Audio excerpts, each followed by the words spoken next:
Hello everyone, this is Magda Mankel and I will be giving you all a presentation on the historical archaeology of immigrant labor that is currently taking place in Ruby, Arizona. And this is presented for Border Community Alliance as part of its Borderland Forum. The focus of this presentation is to provide an overview of the archaeological project that is currently taking place in Ruby, Arizona under the direction of Dr. Haeden Stewart and the Undocumented Migration Project. In this presentation, I'll cover a few topics to help you all better understand what this project is all about and also provide you with some history about Ruby. So I'll be covering that brief history of Ruby, a brief introduction to anthropology, archaeology, and historical archaeology. And then I'll provide a clip from my interview with Dr. Haeden Stewart. And then finally, I'll move into a few slides dedicated to explaining why this archaeological project at Ruby matters and what it might tell us about the American landscape and also why it's important on a more global landscape. And then I'll end up by giving you all some insights into where the project hopes to go next. So I will preface this slide by saying that there is a lot of history about the mining prospecting that happened in the Oro Blanco region during Spanish colonial times, Mexican period, and also the American period. But I provided here some dates that hopefully break it down a little bit and show how it is that we eventually got to Ruby, Arizona. So in the 1730s, Spaniards found large silver deposits in what is now the Oro Blanco region, and that translates to white gold. And it was during that period between the 1730s and the early 1800s that the Spanish and then the Mexicans mined the Oro Blanco region, and this was done with technologies that weren't that sophisticated in the sense that, um, they didn't necessarily have sophisticated like dynamite. They didn't have the railroad, for example. They were still relying on like donkeys and stuff to pull the materials that they were taking out of the ground and so forth. So fast forward some American history here. It wasn't until 1854 that the Gadsden Purchase was ratified, and then it wasn't until 1877 that this region became its own mining district. And that in itself was important because it meant that U.S. policies regarding mining could then be applied to this area. Let's see. And Montana Mine, there's a picture of it on the cover of this book, was not established until the 1880s, and that was after a lot of money was put into this area, and they brought in a lot more sophisticated mining techniques. Of course, we have the railroads coming in at that time. And during this time, what they were primarily mining for was lead and zinc. And there wasn't a boom in the area. It wasn't like California's gold rush. And part of that was because there just wasn't that much the population density was low. There was poor infrastructure, limited transportation, and we were still facing things such as the Apache raids. So this area was still on the outskirts and hard to live in. So fast forward some more, it wasn't until 1918 that Goldfield Consolidated Mines Exploration Company gained the mining rights, and this is the company that would really propel Ruby into its heyday. So Ruby was, as I will explain in the next slide, was at its peak during the 1930s, and part of the reason why it reached that is because of this investment that took place in 1916. All right, so continuing this very brief history of Ruby, Arizona, starting it off with 1912, just some Arizona history. That's when we became a state officially. That's important in terms of, the implementation of policies, federal policies, and also state policies in the region. So it wasn't until 1926 that the Eagle Pitcher led company bought the mining rights to Ruby.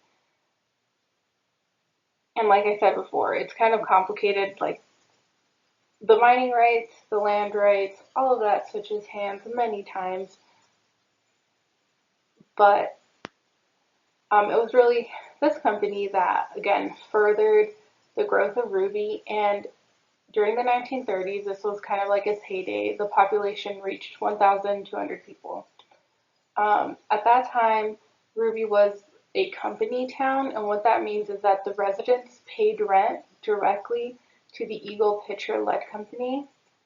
It also kind of meant that these residents were really indebted to the company. They completely relied on them for housing, but also for goods and services.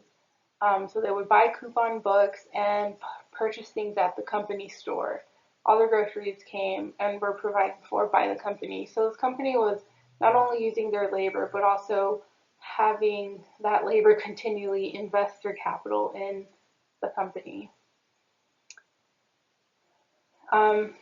So at its peak during 1920 to 1940, like hundreds of thousands of tons of ore were milled from Montana mine. And it's estimated that there was a $4.5 million profit. And at the time, this mine was producing the most amount of zinc and lead in all of Arizona. So what's happening with Ruby today? Well, currently it's a ghost town and a tourist attraction. It is now privately owned and under the care of a couple who opens it up on the weekends and allows visitors to enter. It is also, located about, I want to say like 5 miles north of the U.S.-Mexico border. It's really close to Arivaca, so if you know that area, it's near there. And it is also an area that's been impacted by undocumented migration, so you do see human traffic coming through.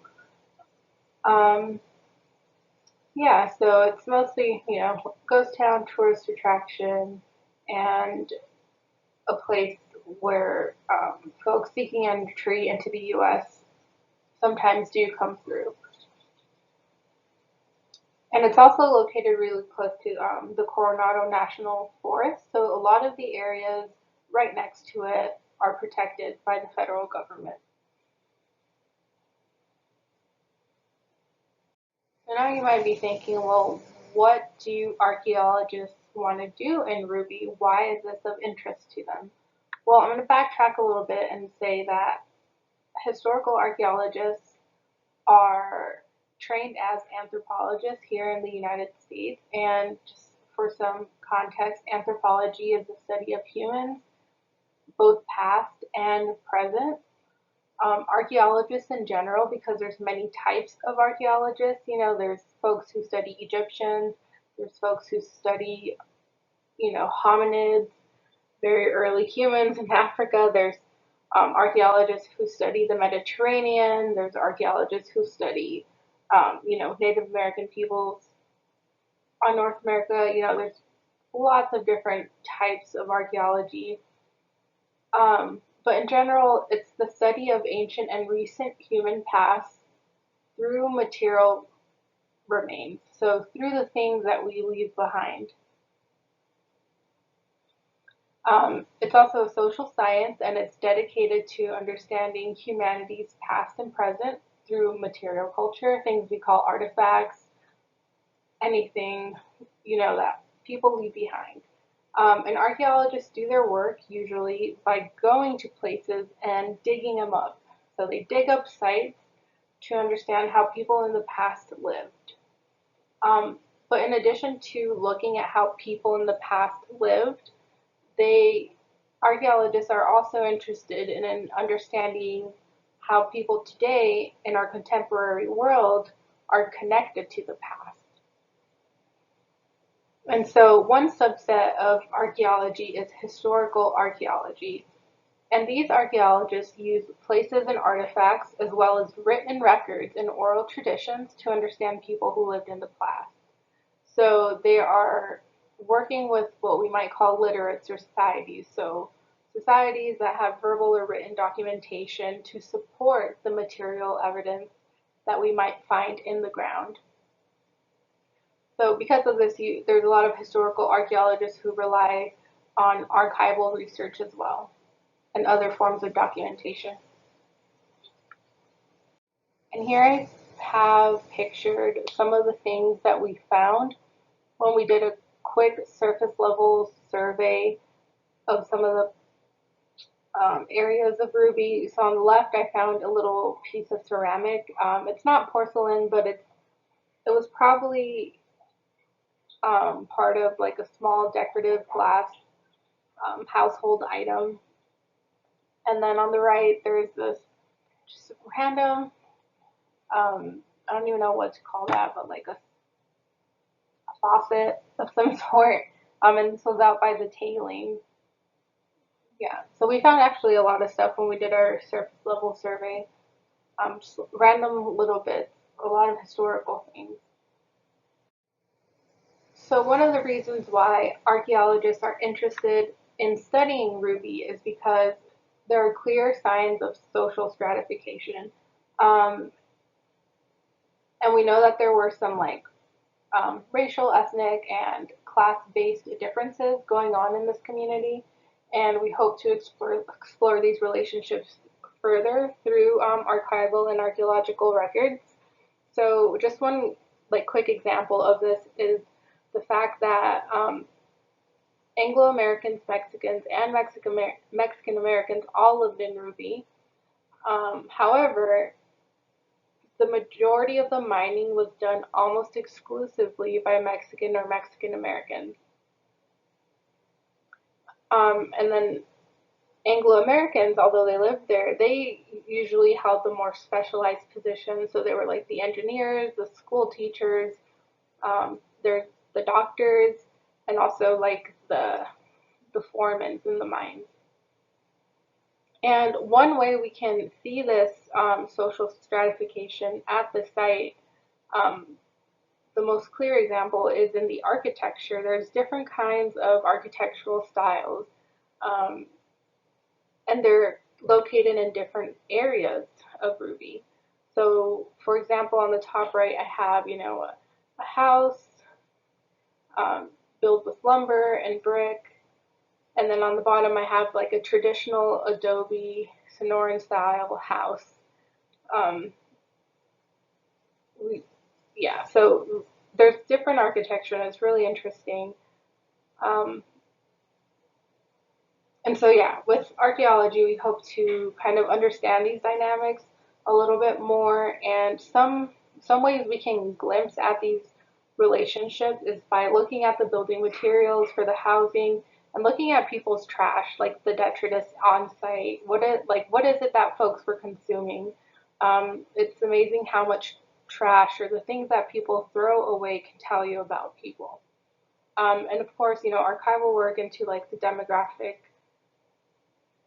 of this area and also like just population data.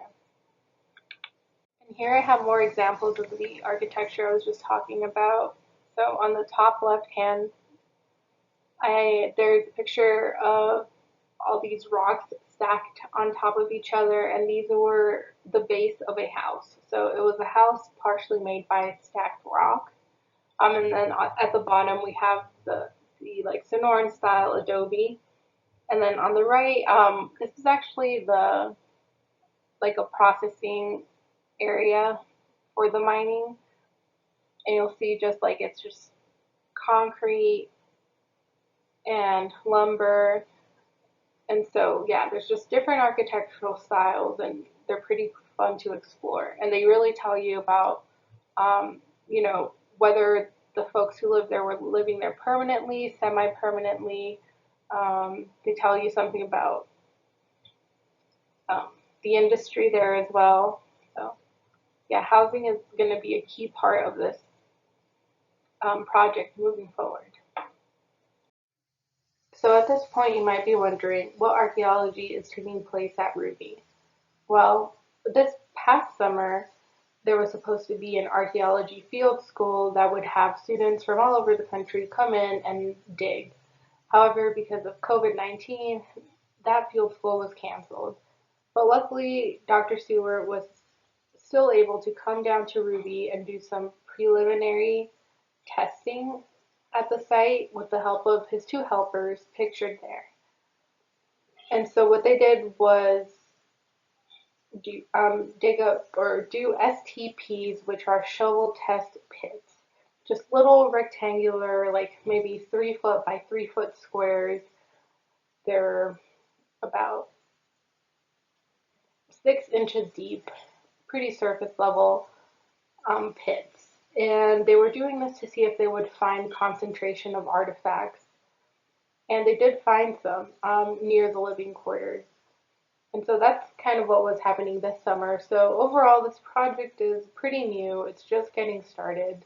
And so there's not much in the way of findings.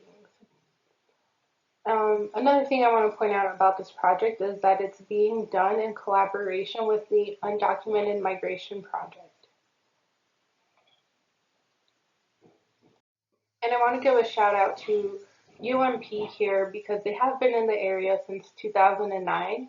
And this is it started off as a project. It is now a nonprofit, but it is a long-term anthropological project that uses archaeology and ethnography and forensic science to understand clandestine migration along the US-Mexico border.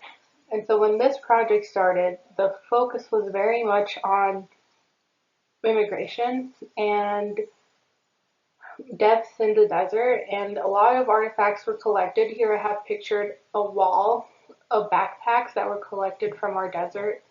And a lot of the artifacts that were collected in that period between 2009 and 2013 actually ended up at the Smithsonian's National Museum of American History, and it is now on display as part of the Many Voices, One Nation exhibit. And what's cool about this, or what at least I think is cool about this, is that I helped collect some of these artifacts back in 2012. So it's been an amazing journey to see these objects go from the Sonoran Desert floor to a national museum. And so, yeah, I just wanted to point out that this nonprofit is also playing a role in the archaeology that is happening at Ruby. And that might seem a little strange, but there are connections in terms of immigrant labor coming from, Mexico to the U.S., and there's a lot of historical roots there, and connections between contemporary immigration trends, especially those that are driven by labor and industrialized economies, and what was happening in the past. And I'll get into that later on in this presentation. And without further ado, I'm going to share with you all my interview with Dr. Stewart that took place about a month ago in Ruby. And so I hope you enjoy what he has to say. And here we go.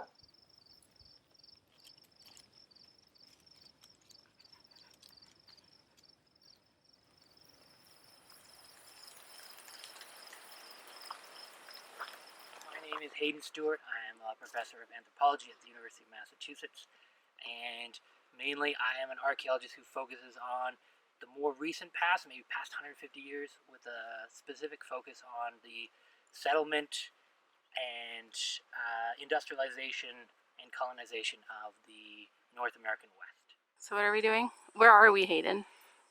Right now we are in Ruby, Arizona, which is now a ghost town, but from the 1880s to the 1940s was a major mining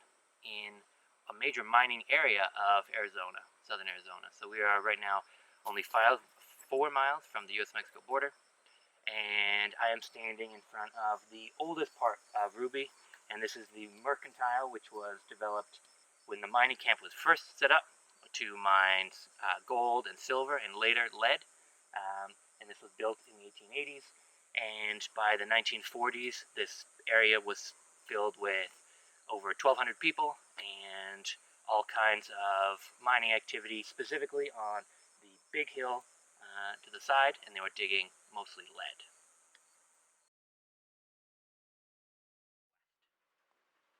And what brings you out here to Ruby? Well, I am very interested in the places like Ruby and many of the other mining districts of Arizona and other places in the West that were created in the late 19th, early 20th century by these drives to strike it rich in the frontier. And while many of them never produced much, they ended up producing landscapes that we're still dealing with these sort of incredible environmental after effects of them. And you can see behind me there is a massive tailings from the old Ruby lead mine. And these landscapes really dot most of the American and Canadian West of these incredible get-rich-quick projects that were based on ideas of there is endless gold, there's endless lead, there's endless ore, and that pretty much anything goes in terms of the destruction of it. And so I'm interested in using archaeology as a way to understand the histories of these places and really understand what is life like for the people who are being exposed to these chemicals, to the dangers of being in the mine, to the people who are being kicked out of this land, right? Like, what are all the other stories that aren't being told in this story of the Western frontier being settled and progress, etc., right? And so Ruby gives you a really great example of multiple different communities all coming together, drawn by the wages that industry provides. And so you have large numbers. So in the 1920s and 1930s, there is a boom of lead prices, and the population of Ruby expands to around 1,200 people. Most of those are laborers being drawn mainly from northern Mexico, and they live in this area right here, which is known as the Tent City. There's another community or another neighborhood that's set up in Ruby that's further to my north, and that was known as Hollywood. It's where the sort of Anglo managerial class lived. And what I'm really interested in studying the whole Oro Blanco region, which is Ruby is the sort of main mining center of the Oro Blanco region, but there's tons of other mines behind me. To come here to Ruby to use archaeology to think about what are people doing, how are people living in a landscape that is literally being transformed and disturbed and terraformed and absolutely remade completely, right? And what does it mean to be a worker in a very dangerous profession like a mine in a place like this? What are the potential exposures and dangers that we don't often hear about when we hear about stories of the glories of the Old West? And so that's what I'm doing. So we've been here now 3 weeks. We started with just focusing on these two different communities. There's sort of the Hollywood Anglo community up north, and then this community, the northern Mexican community over here. And we really focused starting with surface scatter, so we surveyed, just field walked both areas, flagged every area, and then mapped in whenever we find material culture, like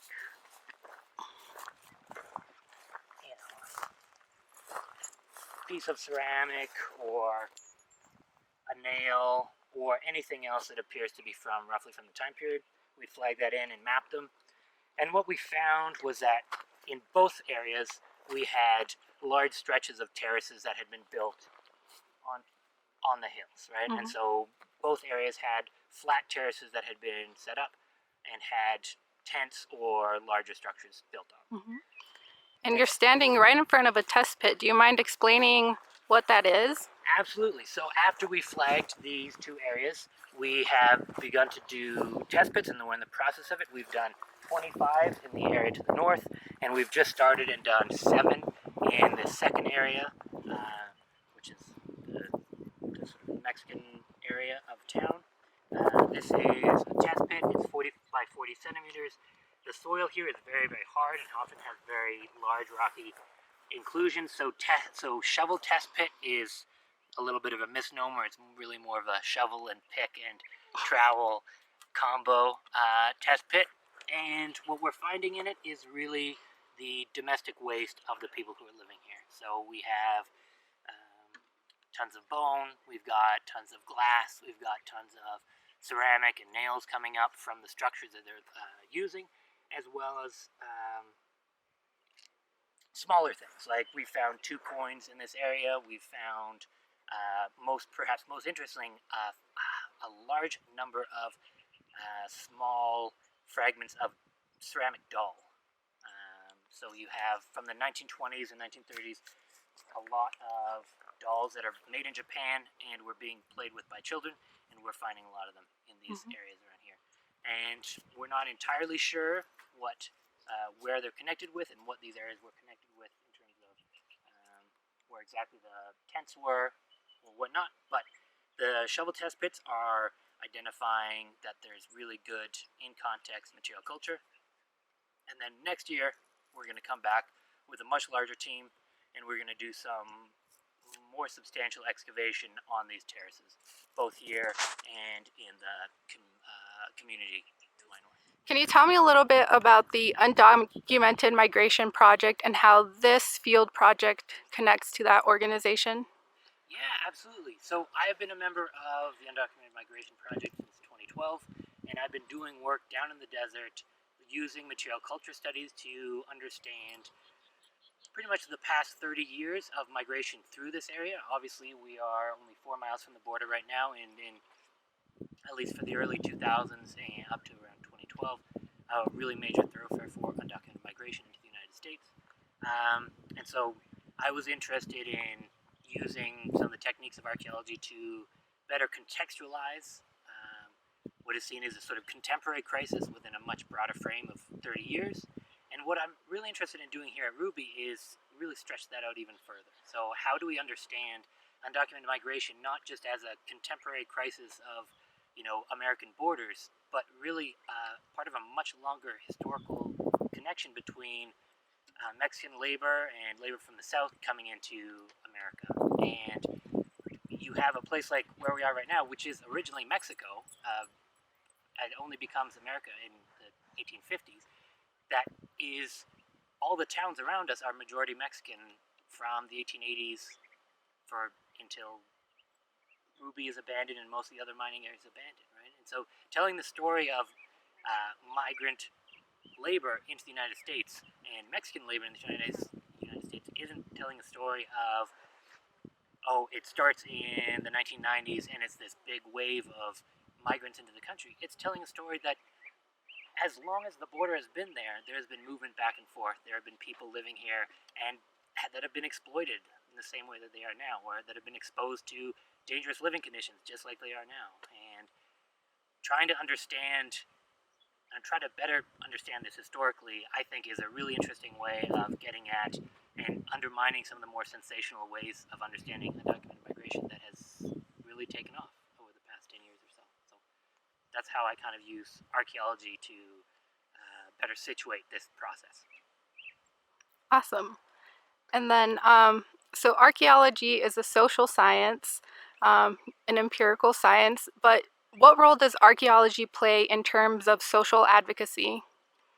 I mean, I don't think you can really do archaeology without taking into account that it has both the potential to to have social advocacy, and that even if you don't intend it to, it will have a politics to it, and will be incorporated into different political projects. And so that one needs to be really aware of what you're doing, what the histories you're interested in looking at are, and how those are tied to narratives that are going on right now and realities that are going on right now. And that everything I'm interested in starts with social issues that start right now, whether that is issues of environmental devastation, right? Like we're looking at an example of environmental devastation 100 years in the making, or in terms of the crisis of people crossing the border and dying, right? And being called, floods and a threat to American society. And when you start with these contemporary crises, that doesn't mean you only are talking about the contemporary. It means you have to situate them historically, and I think that's where archaeology comes in.